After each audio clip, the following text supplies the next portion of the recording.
السلام علیکم ورحمۃ اللہ وبرکاتہ نحمده ونصلی علی رسولہ الکریم اما بعد۔ آج کا سبق سن لیجئے۔ آج کے سبق کی سرخی ہے حضرت امام احمد ابن حنبل رحمۃ اللہ علیہ کا رلا دینے والا قصہ۔ کتابوں میں لکھا ہے کہ ایک مرتبہ امام احمد ابن حنبل رحمۃ اللہ علیہ کے زمانے میں ایک خاتون بیمار ہوئی، فالش کا اثر پڑ گیا، کئی بیماریوں نے گھیر لیا، بہت علاج کرایا، کوئی فائدہ نہیں، اب مرے تب مرے، اب مرے تب مرے۔ تو اس عورت نے اپنے بیٹے سے کہا کہ بیٹا، امام احمد ابن حنبل سے جا کر کہو کہ میرے لیے دعا کریں کہ اللہ تعالیٰ مجھے شفا دے۔ بیٹے نے کہا کہ امی اتنا علاج کرایا، اتنا پیسہ خرچ کیا، کوئی فائدہ نہیں، کیا فائدہ ہوگا ان کی دعا سے؟ ماں نے کہا کہ بیٹا میرا یہ آخری تمنا ہے، تم اتنی پوری کر لو، ان سے جا کر دعا کرا لو۔ چنانچہ اس عورت کا لڑکا وہ آیا امام احمد ابن حنبل کی مجلس میں۔ کئی فقہا، کئی علماء، کئی بڑے بڑے محدثین ان کی مجلس میں موجود تھے۔ امام صاحب جو ہے درس دے رہے تھے۔ جب امام صاحب درس دے کر فارغ ہوئے تو یہ بیٹا جو ہے وہ بیٹھا ہوا تھا، سارے محدثین چلے گئے۔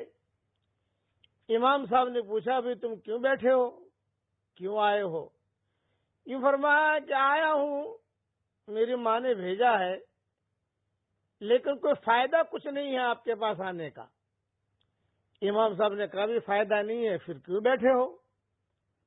کوئی فائدہ نہیں ہے تو چلے جاؤ۔ تو اس نے کہا کہ بس ماں کے کہنے کی وجہ سے آیا ہوں، کچھ امید تو نہیں ہے کہ میرا کام بنے۔ اچھا بتاؤ کیا کہا ہے تمہاری والدہ نے؟ یوں کہا کہ میری والدہ بیمار ہیں، فالج کی بیمار ہیں، بہت علاج کرایا، کوئی فائدہ نہ ہوا۔ وہ اصرار کر رہی ہے کہ امام احمد ابن حنبل سے جا کر میرے لیے دعا کرا دو، اور میں بات سے کہتا ہوں کہ بھی دعا سے کیا فائدہ ہوگا، اتنا پیسہ لگا لیا، دعا سے کیا فائدہ ہوگا؟ امام احمد ابن حنبل پر بوجھ پڑا، اور امام احمد ابن حنبل نے کہا اچھا ٹھیک ہے بھائی، دعا سے کوئی فائدہ نہیں ہوگا تو چلے جاؤ۔ چنانچہ وہ لڑکا جو تھا وہ وہاں سے چلا گیا۔ ہمیشہ یاد رکھنا، دعا جو ہے صالحین کی کبھی رد نہیں ہوتی۔ صالحین سے دعا کرائیے۔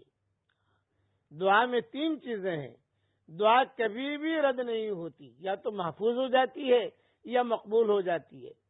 جب وہ لڑکا چلا گیا تو امام احمد بن حنبل نے وہی بیٹھے بیٹھے قبلے کی طرف رخ کر کے اللہ کے سامنے کہا کہ اے اللہ، اس لڑکے نے میری توہین کی ہے، اے اللہ میں نے تیرے قرآن کے لیے بہت تکلیف اٹھائی ہے، سالوں جیل میں رہا ہوں، کوڑے کھائے ہیں، اور جیل میں بھی بھوک برداشت کی ہے، صرف تیرے قرآن کے لیے، اور کوئی غرض نہیں۔ قرآن کی وجہ سے امام احمد بن حنبل کو جیل میں رکھا گیا تھا۔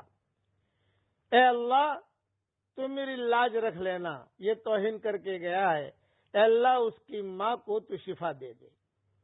اتنا جملہ کہا۔ وہ لڑکا جب گھر پہنچا تو اس کی ماں باہر دروازے پر انتظار کر رہی تھی، بیٹے کا انتظار کر رہی تھی، صحیح سلامت، جو چل نہیں سکتی تھی، بول نہیں سکتی تھی، سکرات میں تھی، وہ ماں جو ہے وہ انتظار کر رہی ہے۔ جاتی ہی ماں جو ہے اپنے بیٹے سے چمٹ گئی، بیٹا ماں سے چمٹ گیا، ارے امی تم تو اٹھ بھی نہیں سکتی تھی، یہ کیا ہوا؟ وہ بولا کہ بھائی احمد ابن حنبل کی دعا اللہ نے قبول کی ہے۔ یہی احمد ابن حنبل نے صرف اتنا جملہ کہا، تیرے قرآن کے لیے میں نے بہت قربانیاں دی ہیں، اے اللہ اس قربانیوں کے طفیل میں تو اس کی ماں کی طبیعت ٹھیک کر دے۔ امام شافعی رحمۃ اللہ علیہ نے جب پتا چلا کہ احمد ابن حنبل کے ساتھ یہ معاملہ ہوا ہے تو ہمیشہ ایک بات کہا کرتے تھے امام شافعی، میری دو تمنائیں ہیں کہ احمد ابن حنبل جس کرتے میں ہوتے تھے اور جس چادر میں ہوتے تھے اور ان کو کوڑے مارے جاتے تھے، وہ چادر مجھ تک پہنچ جائے تاکہ میرا کفن بنے، یا وہ چادر میرے پاس آ جائے یا وہ کرتا میرے پاس آ جائے، میں اس کو دھو کر اس کا پانی میں پیوں، اس کو پانی میں ڈال کر میں وہ پانی پیوں، یہ امام شافعی کہا کرتے تھے۔ تو دعا بہت بڑی چیز ہے، دعا کروائیے صالحین سے، مایوس نہ ہوئیے۔ اللہ تعالی ہم سب کو اس کے دین کے لیے قبول فرمائے اور اللہ تعالی ہم سب سے راضی ہو جائے، آمین۔ وآخر دعوانا الحمدللہ رب العالمین۔